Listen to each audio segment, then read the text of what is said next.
Have you ever looked at someone in their 90s and wondered, how do they still do it? Not just waking up, but thriving. I'm 94 years old, and I live completely alone. No caregiver in the next room. No family member check-in every hour. No medical gadgets monitoring my every breath. And yet, I'm more alert, more mobile, and more fulfilled than many people in their 40s. People often assume I've just been lucky, or that I must have won the genetic lottery. But let me tell you something that might surprise you. My vitality isn't an accident. It's the result of 5 very specific morning habits. Practices I refined over the decades, and ones that have carried me through heartbreak, illness, loneliness, and time itself. And today, I'm going to share them with you. These habits aren't complicated, expensive, or reserved for health gurus. They're practical, repeatable, and if you're ready, they could change your life too. Whether you're in your 40s, 60s, or 80s, these lessons are your invitation to age with power, not fear. Stay with me, because by the end of this video, you may never look at your mornings the same way again. 1. I wake up with a purpose, not an alarm clock. I haven't set an alarm clock in years, and I don't need to, because the moment I wake up, my body and mind are already in quiet conversation. I don't rush to check my phone. I don't curse the stiffness of my joints. I lie there, eyes closed, and ask myself a question that's more powerful than caffeine. What is today for? I'm not talking about chores or appointments. I'm talking about purpose, real, soul-deep purpose. What will make today worth living? It might be something small, like trimming the roses outside or baking cornbread for a neighbor. Or it might be something more reflective, like writing a letter to my great-granddaughter or revisiting a poem I started weeks ago. But whatever it is, I decide it before I leave the comfort of my pillow. That sense of intention, that whisper of meaning, charges the rest of my day with quiet momentum. And science agrees. Researchers at the University of Michigan found that older adults with a clear sense of purpose had significantly lower risks of stroke, heart disease, and even dementia. It's not just a feel-good philosophy. It's biology. Purpose activates the brain, regulates your hormones, and even helps your immune system function better. At 94, I don't bounce out of bed, but I rise with a reason. And that, I believe, is why I'm still here, living alone, independent, and surprisingly content. Purpose doesn't have to be grand, but it has to be yours. Find it, name it, and let it lead your morning. 2, I stretch like my life depends on it. Because it does. Before my feet even touch the floor, I begin the quiet ritual that keeps me moving and quite possibly keeps me alive.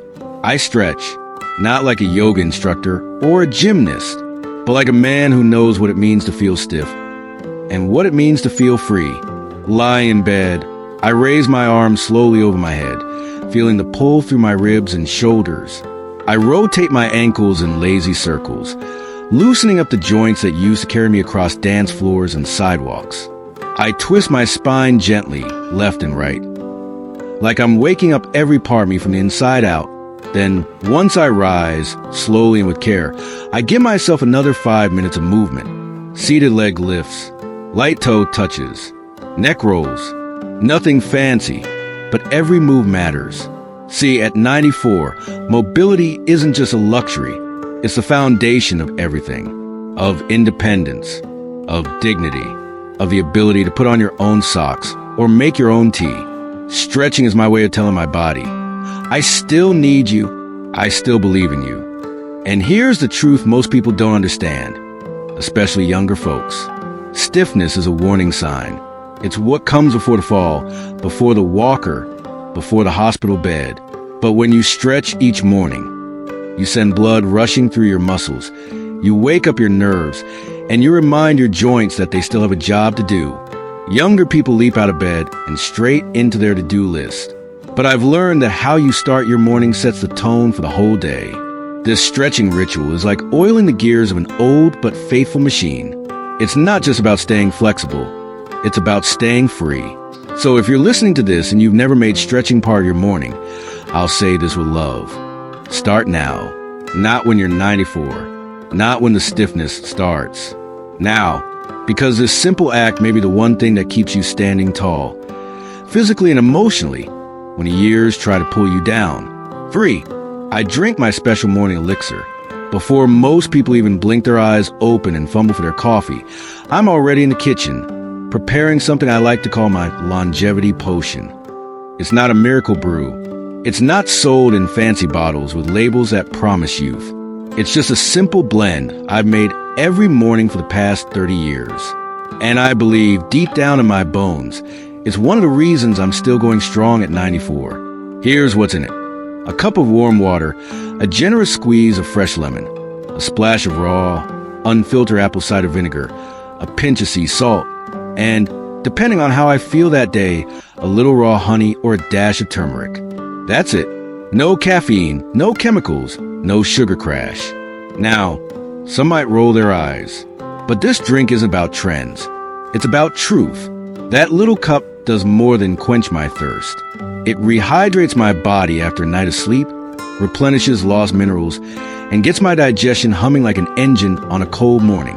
It balances electrolytes, supports my liver, calms inflammation, and prepares my stomach for the food I'll eat later. It's like sending love to every organ in my body. Before I ask them to do their work for the day, when you're 94, inflammation is a silent enemy. It's behind the aches in your joints, the fog in your mind, the stiffness in your movements. But this elixir, it's my quiet warrior, a natural way to reduce that internal fire and keep my engine clean. I don't just drink it, I savor it. I sit by the window, hold the warm mug in my hands, and sip slowly. It's a ritual, a grounding moment. And while others may rely on caffeine to jolt them awake, I rely on this to gently, steadily, lovingly bring my body online. Some might say a coincidence that I rarely get sick, that my skin still glows, or that my digestion is as reliable as ever. Maybe, but I've trusted this little routine longer than most people have stuck to their New Year's resolutions, and I have no plans of stopping now. If you're younger and wondering where to start here. One cup, one habit, one gift to your future self. Your body will thank you, maybe not today, but definitely in the decades to come. For I go outside no matter what. Every morning, without fail, I open my front door and step outside, even if it's just for 5 minutes. Rain or shine, cold or warm. Even when my joints are stiff and my mood feels low, I make myself do it. And over time, this small act has become one of the most powerful rituals of my day. I stand on my porch and feel the air on my face. I let the breeze touch my skin, whether it's warm and comforting or sharp and chilly. I look up at the sky, gray, blue, golden, whatever it is, and I simply let it in. This habit is about more than just getting fresh air. It's about anchoring myself to life. You see, when you spend most of your time indoors, it's easy to feel like the world is shrinking. The walls close in, the silence grows louder. But the moment I step outside, I'm reminded that life is still moving. The birds haven't stopped singing. The trees haven't stopped swaying. The sky hasn't stopped changing. And neither have I. There's also a science behind this. At my age, your body's internal clock, the circadian rhythm, can get thrown off.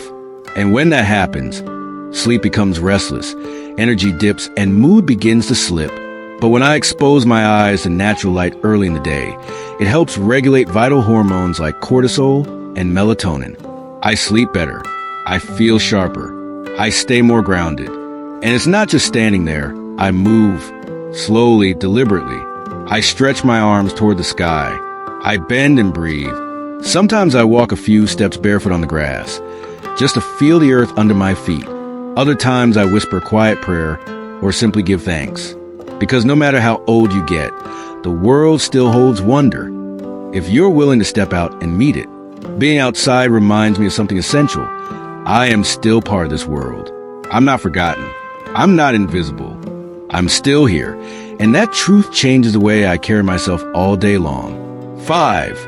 I start my day with gratitude and reflection. Once I've stretched, moved, and nourished my body, I sit down with myself. Not with my phone. Not with the news. Just me, my breath, and the quiet hum of the morning. This is sacred time. I usually settle into my favorite chair near the window, where the light gently pours in, and I let stillness take over. Sometimes I close my eyes and focus on my breathing.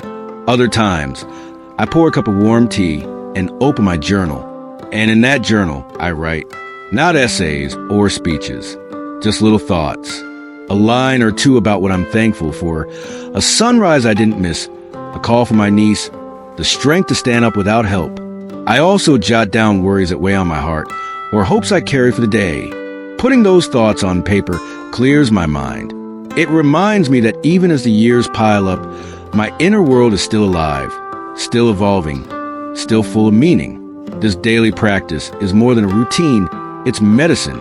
Science has shown that gratitude rewires the brain. It lowers blood pressure, reduces stress, strengthens the immune system. But for me, it's even more personal.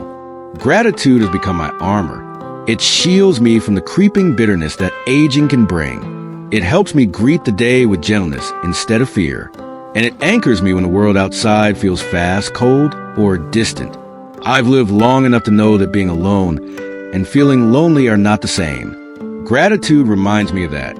It keeps me grounded in what I still have, rather than what I've lost.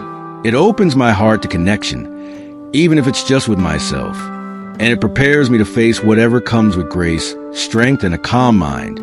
Final thoughts. These 5 habits aren't magic spells. They won't make you 30 again, erase the creases on your hands, or give you the energy of a teenager. But they will do something far more meaningful. They'll help you meet each day with strength, presence, and dignity.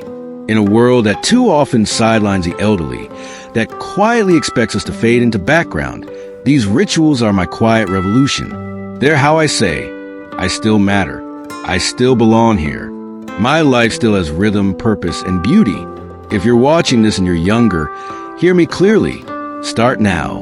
Don't wait for a diagnosis or fall or a wake-up call. Build your mornings with care, because they shape your entire life. And if you're older, especially if you think it's too late, start anyway. The body may be slower, but the soul is always ready. You can still choose to treat yourself like someone worth investing in, because you are. I'm 94. I live alone. I wake up without fear. I still laugh at myself, learn something new every week, and feel genuinely grateful when the sun touches my face. That didn't happen by chance. It happened because of small, consistent choices made every morning. Choices fueled not by discipline, but by love. Love for this life. Love for the time I still have. So, let me ask you, what spoke to you the most? Which of these habits will you try tomorrow morning? Will you pause for purpose? Will you stretch with intention? Will you breathe deeply, drink slowly, or write a single line of gratitude? Let us know in the comments. Your story matters, just like mine does. And if this video stirred something in you, pass it along. Share it with someone you care about. Sometimes, all it takes is one morning habit to begin changing everything. Your mornings are the soil in which the rest of your life grows. Plant them with care. Nurture them with intention. Because even at 94, I believe this. The best years aren't just behind us. Some of them are still waiting, just around the next sunrise.